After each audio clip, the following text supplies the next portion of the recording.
Now, if you looked at this year's Forex sales and, purchases from the Reserve Bank of India, a question is being raised as to why the RBI had so much both sales and purchases in the January to March quarter. On the face of it, it's difficult to see very sharp volatility. There wasn't, that kind of volatility that would require very large sales and then very large purchases. So the question is being raised, was the RBI doing this to generate more dividend? This is a very, very far-fetched, imaginative way of questioning or commenting on Reserve Bank's operation. Just to make a gain out of the transaction so that it can transfer much higher value to the government. If that is what is the underlying assumption here, I beg to differ.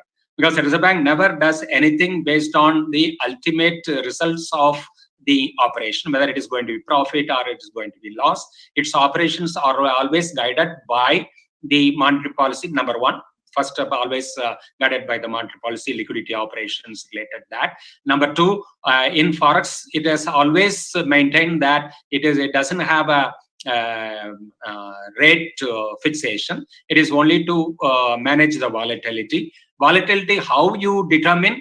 You are trying to argue post on the basis of hindsight that after the event is over, the argument will be, and if had the Reserve Bank not intervened that way during this period, as you say, between the last quarter of the last year, that much of buying and selling, had it not happened, then volatility would have resulted in.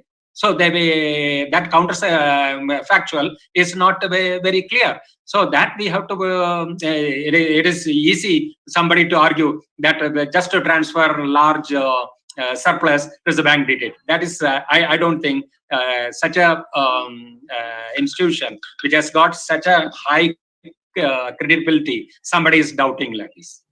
No, absolutely, which is what, sort of brings me back to the original point that I was talking about. So, they say that Caesar's wife should be above suspicion or whatever, and the central bank should be above suspicion. So now, having accepted this accounting change, do you think there is a little bit of onus on the RBI, or not onus, or, should the RBI become a bit more transparent about its FX policies just to quash all of this kind of speculation? Because I can tell you, sir, the speculation is there in the market to the extent that, in the January to March quarter, the RBI will be selling more because, there is a profit motive attached. The speculation is that they will do more sell-buy swaps because, that way they can generate money. That speculation exists. Is it incumbent upon the RBI to then be more transparent?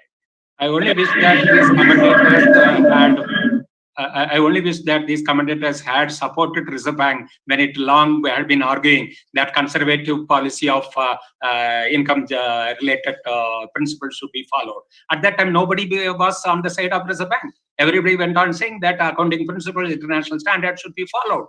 That the Reserve Bank went on telling that this kind of excess, if it is retained in the Reserve Bank to strengthen its balance sheet, that would have been good.